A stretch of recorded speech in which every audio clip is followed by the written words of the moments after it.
Yes, welcome back to physics classes by Mukesh Pagadiya. अभी अपना next topic है इलेक्ट्रिक एनर्जी यानी कि विद्युत ऊर्जा। विद्युत ऊर्जा क्या है? देखें आप, हमारे पास में कोई एक विद्युत परिपथ है, इसमें एक ये सेल जुड़ा हुआ है और यहां पर बाह्य प्रतिरोध R है, माइनस और ये प्लस। ठीक है, तो इस विद्युत परिपथ में हमें धारा प्रवाहित करनी है। ठीक है, तो आप एक चीज देखें कि इस सेल के द्वारा इस विद्युत परिपथ में धारा प्रवाहित करवाने के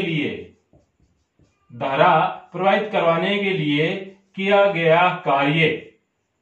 ठीक है, इस परिपथ में विद्युत धारा को प्रवाहित करवाने के लिए जो किया गया कार्य है, वह किया गया कार्य ही क्या कहलाएगा? विद्युत ऊर्जा यानी कि इलेक्ट्रिकल एनर्जी। दोबारा सुन लीजिए, किसी विद्युत परिपथ में किसी सेल द्वारा निश्चित समय तक विद्युत धारा प्रवाहित करवाने के लिए जो कार्य किया जाता है, वह किया गया कार्य ही क्या कहलाएगा? विद्युत ऊर्जा। दूसरी बात यह है कि जहां ऊर्जा का नाम आ गया तो सीधा सीधा हम समझेंगे कार्य के बारे में कि यहां पर कितना कार्य किया जाएगा। तो इसमें आपको क्या क्या करना है वो पहले ही मैं बता देता हूं आपको। एक तो आई का फॉर्मूला याद होना चाहिए। आई इज इक्वल टू क्या है? Q upon T. यहां से Q इज इक्वल टू क्या हो गया? I into T. एक तो ये फॉर्मूला आपको याद होना चाहिए। दूसरा विद्युत विभव V इज इक्वल टू क्या है? W अपॉन Q, यानी कि W इज इक्वल टू क्या हो गया? VQ। यानी कि ये दो फॉर्मूले याद होने चाहिए मोटे मोटे। ठीक है, ये दो फॉर्मूले यदि आपको याद है तो ये हम इलेक्ट्रिक एनर्जी है वो अच्छे से समझ सकते हैं, कोई इसमें नई बातें नहीं है। ठीक है, तो मैं उम्मीद करता हूं कि अब आपको ये अच्छे से समझ में आएगा वीडियो। पहले मैं कोशिश करूंगा कि इसकी डेफिनेशन वगैरह सब ये मैं लिख लूं और उसके बाद में आप कंटिन्यू इसको दोबारा समझे। तो चले हम पहले इसकी डेफिनेशन देखते हैं। तो सबसे पहले आप इसकी डेफिनेशन देख लीजिए। किसी निश्चित समय में किसी विद्युत सेल द्वारा विद्युत परिपथ में धारा प्रवाह के लिए किया गया कुल कार्य अर्थात परिपथ को दी गई ऊर्जा ही क्या कहलाएगा? उसकी विद्युत ऊर्जा कहलाएगी। ठीक है, यानी कि हमारे पास सर्किट है, यह मान लीजिए सेल है और प्लस माइनस और इस ये आंतरिक कोई बाह्य प्रतिरोध R है। ठीक है, तो कितने समय तक इस बाह्य परिपथ में हम धारा प्रवाहित कर रहे हैं किसी सेल से, तो इस सेल से इस परिपथ में धारा प्रवाहित करने के लिए कुछ ना कुछ कार्य किया जाएगा और वह किया गया कार्य ही क्या होगा? विद्युत ऊर्जा के रूप में हम उसको परिभाषित करेंगे। ठीक है, तो आप देख लीजिए ये हम ये मानते हैं कि बाह्य प्रतिरोध R है, इस R में से I धारा प्रवाहित हो रही है और कितने समय तक हो रही है? T समय तक प्रवाहित की जाए तो T समय में इस तार से गुजरने वाला जो आवेश होगा, आवेश का मान कितना होगा? Q is equal to IT। क्यों? क्योंकि हम जानते हैं कि विद्युत धारा I इज इक्वल टू क्या होता है? Q upon T। तो Q इज इक्वल टू क्या हो गया? IT। इसलिए ठीक है, यानी कि विद्युत धारा का फॉर्मूला हम लगाएंगे तो I इज इक्वल टू क्या होता है? Q upon T। और तो Q की वैल्यू क्या होगी? Q is equal to IT। अब आप देखें, यदि तार के सिरों पर V विभवांतर आरोपित कर दिया जाए, यानी कि यहां से हम V वोल्टेज इस पर आरोपित करते हैं, आरोपित करने पर तार से Q आवेश को एक सिरे से दूसरे सिरे तक प्रवाहित होने में किया गया कार्य। ठीक है, तो किया गया कार्य ज्ञात करने के लिए हम जानते हैं एक सूत्र और जानते हैं कि विभव V इज इक्वल टू क्या होता है? W upon Q। तो यहां से W इज इक्वल टू क्या हो गया? QV, यानी कि विभव वाले सूत्र से। तो विभव वाले सूत्र से हम कार्य का फॉर्मूला लिखेंगे W is equal to QV। तो W इज इक्वल टू क्या हो गया? QV। ये इक्वेशन आ गई। तो समीकरण 1 में क्या है? Q is equal to IT। तो Q is equal to IT, हम Q की वैल्यू यहां पर रख दिया IT। ठीक है, तो वैल्यू क्या आ गई? W is equal to VIT। ठीक है, सिंपल है, यहां तक आप देखते रहे फटाफट। फिर ओम की नियम से क्या होता है? V is equal to IR होता है। इस V की जगह हम वैल्यू पुट कर सकते हैं, इस V की जगह मैंने वैल्यू पुट कर दी। ये I और ये I मिलकर क्या हो गया? I स्क्वायर, और ये आपका R है और ये T है, तो W इज इक्वल टू क्या हो गया? I square RT। ठीक है, परंतु हम जानते हैं कि V इज इक्वल टू क्या होता है? IR। V is equal to क्या होता है? IR। तो I इज इक्वल टू क्या हो गया? V upon R। तो I इज इक्वल टू क्या लिख सकते हैं? V upon R। परंतु एक फॉर्मूला ये भी होता है I का, I is equal to V upon R। तो अब की बार इस समीकरण में आपको किसकी वैल्यू रखनी है, आई की वैल्यू रखनी है। तो आई की वैल्यू यहाँ पे रख दिया आपने v बटे आर, v और v क्या हो गया v स्क्वायर और अपॉन आर, और इनको में क्या है t, तो w is equal to v square t upon R. ठीक है, तो अब देखें आपके पास में कितने फॉर्मूले आ गए w के, 1 2 और 3, यानी कि आपके पास में जो ऊर्जा है ये w क्या है, w ही क्या है, विद्युत ऊर्जा है। तो इस विद्युत ऊर्जा के आपके पास में 3 फॉर्मेट आ गए। ठीक है, ये वाला फॉर्मेट v और i t के रूप में है, ये वाला फॉर्मेट i r t के रूप में है, और ये वाला फॉर्मेट v r और t के रूप में है। यानी कि तीनों में क्या है, t t तो अनिवार्य है, तीनों में क्या है, t t तो अनिवार्य है। और बाकी दो टर्म कौन सी आएंगी, v i r, इन दो में से कोई एक टर्म आपको यूज करनी, एक तो आपको t तो परमानेंट ही यूज करनी है, और दूसरी इन तीनों में से कोई एक टर्म यूज करके आपको ये फॉर्मूले इस प्रकार से डेरिव करने हैं। कई बार क्वेश्चन आता है कि कितनी विद्युत ऊर्जा इस परिपथ में खर्च हो रही है, विद्युत ऊर्जा का मान ज्ञात कीजिए, और आपको ये वाली वैल्यू दी गई है। तो आपको देखना है कि कौन कौन सी वैल्यू दी गई है, आई आर टी की वैल्यू दी गई है तो ये वाला फॉर्मूला लगाएंगे, वी टी आर की वैल्यू दी गई तो ये वाला फॉर्मूला लगाएंगे, यानी कि तीनों फॉर्मूलों को ही आपको याद करना पड़ेगा। फिर उसके बाद में क्या है कि इस विद्युत ऊर्जा की यूनिट क्या है, यानी कि इसका मात्रक क्या है। तो ऊर्जा का मात्रक क्या होता है, वही होता है जो कार्य होता है, यानी कि जूल। ठीक है, तो विद्युत ऊर्जा का जो ऐसा ही मात्रक है वो क्या है, जूल। और जूल को हम किस प्रकार से लिख सकते हैं, वॉट इनटू सेकंड के रूप में। कैसे रख सकते हैं आप याद कीजिए, आपने 11th क्लास में पढ़ा था कि शक्ति P इज इक्वल टू क्या होता है, W अपॉन T, यानी कि W इज इक्वल टू क्या हो गया, P इंटू T। P क्या है यहाँ, शक्ति का मात्रक क्या है, वाट, T क्या है समय, तो समय का मात्रक क्या हो गया, सेकंड, वाट इंटू सेकंड।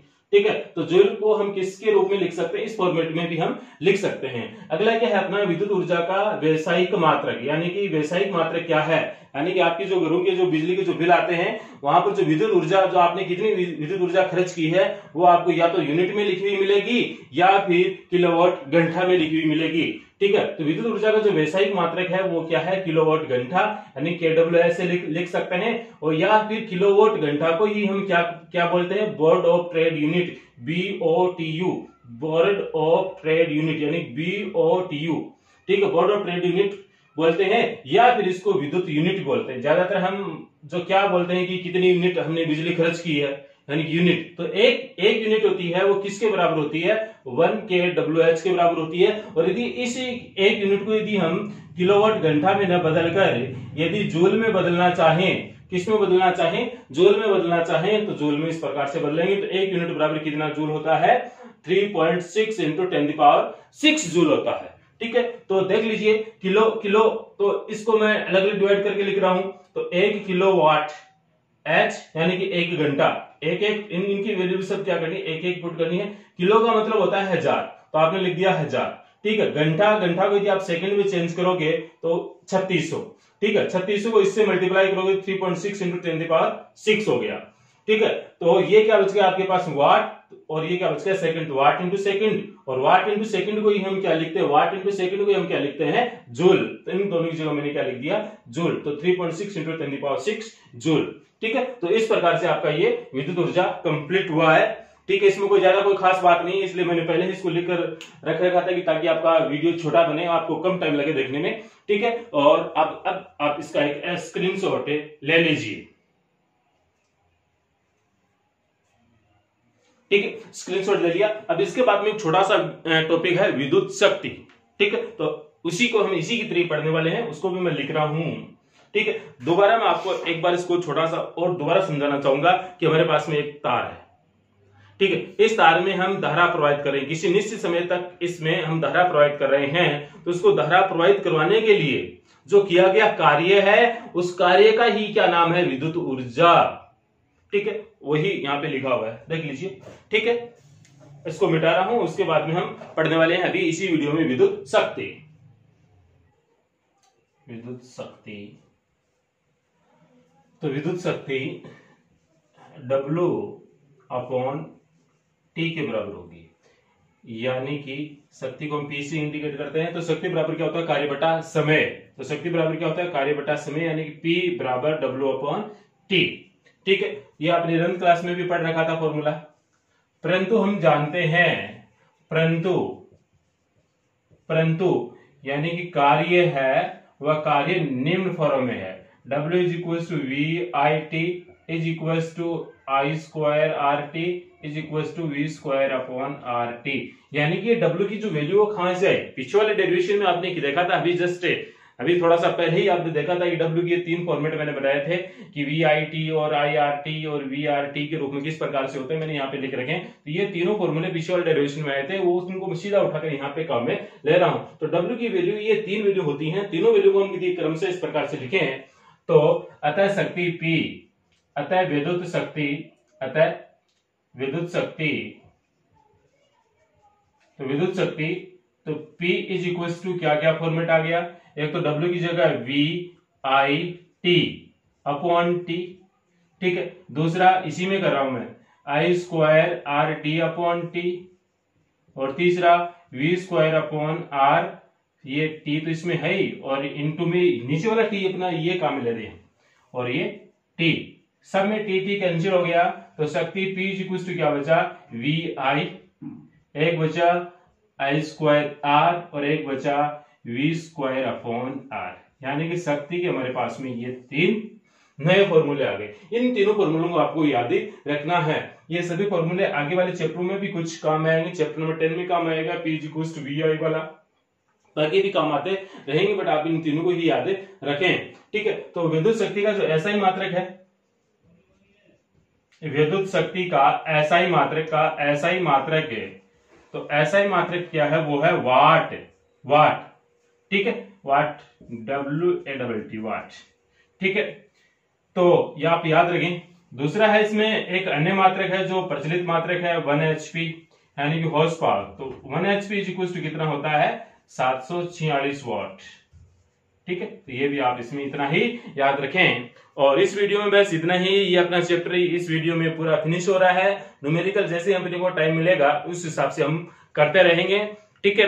और बने रहें हमारे साथ, यूं ही सभी वीडियो देखते रहें, और आपको यहाँ पर इजी वे में फिजिक्स समझने के लिए मिल रही है, ठीक है। तो आप भी इजी वे में फिजिक्स समझें और पढ़ें, अच्छे मार्क्स प्राप्त करें, ठीक है। यही मैं उम्मीद करता हूं, और ये वीडियो देखने के लिए आपको अपार थैंक यू।